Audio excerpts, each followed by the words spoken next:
দেখুন, কে রাষ্ট্রপতি হবেন এটা তো পার্টির ঊর্ধ্বতন যে ফোরাম, সে ফোরামের সিদ্ধান্ত। সেটা তো আমি এখনো জানতে পারিনি।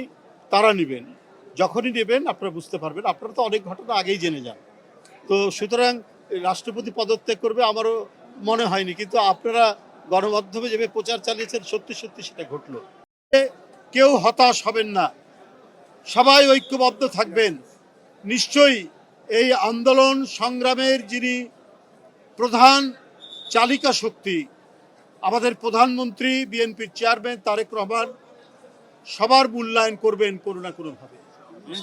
2 দিন যেতে না যেতেই আমরা আমাদের 12 জন আমাদের নেতৃবৃন্দ, কেউ যুবদল, কেউ বিএনপি, কেউ বিভিন্ন সংগঠনের সাথে জড়িত ছিলেন বা আছেন, তাদেরকে সরকারের আধা সরকারি সংস্থা এবং স্বায়ত্তশাসিত সংস্থার গুরুত্বপূর্ণ পদে তাদেরকে দায়িত্ব দিয়েছেন।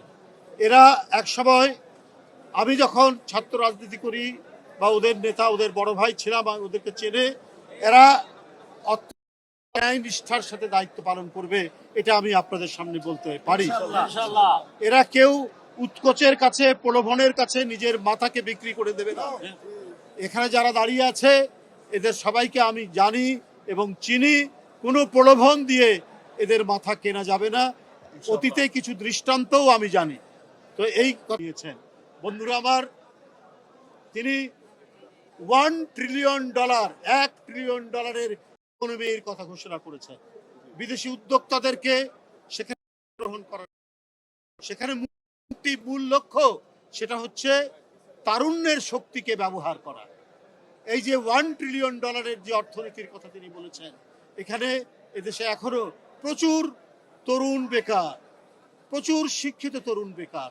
তারা যাতে কাজের সাথে সম্পৃক্ত হয়, আর তরুণরা কাজের সাথে সম্পৃক্ত হলে এইটা নেশন বিল্ডিংয়ে, জাতির গঠনে এক অভূতপূর্ব অবদান তৈরি করবে। সেই কর্মসূচি ঘোষণা করেছেন জনাব তারেক রহমান। সুতরাং কেউ বেকার থাকবে না, কেউ বেকারত্বের জ্বালায় অন্যায় অপরাধের মধ্যে যাবেন না।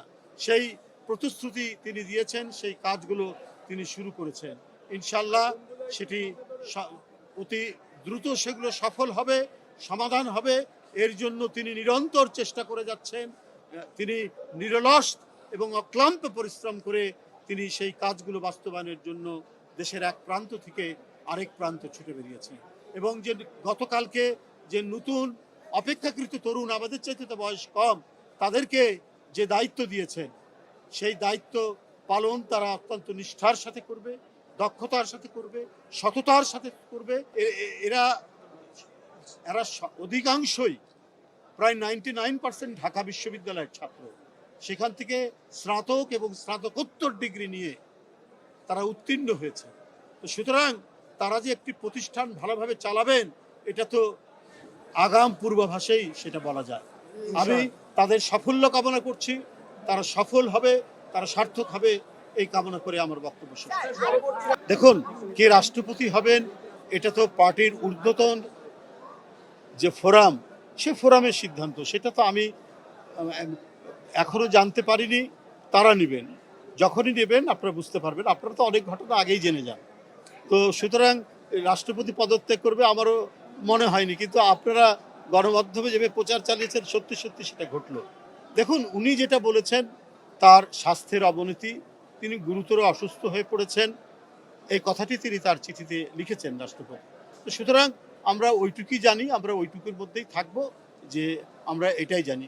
যদিও গণমাধ্যমে নানা কথা বলা হচ্ছে যে তিনি শেখ হাসিনার সাথে যোগাযোগ করেছেন ইত্যাদি ইত্যাদি, কিন্তু সেইটাকে আমরা জানি না সেটা আসলে কি ঘটনা।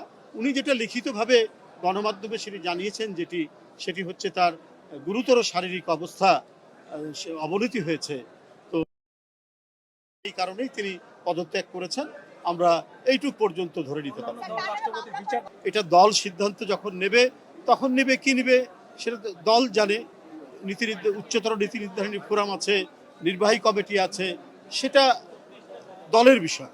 আমি ব্যক্তি মানুষ হিসেবে, দলের সিনিয়র যুগ্ম মহাসচিব হিসেবে শুধু ওইটুকুই বলি যে তিনি পদত্যাগ করেছেন তার শারীরিক অবস্থার অবনতি হওয়ার।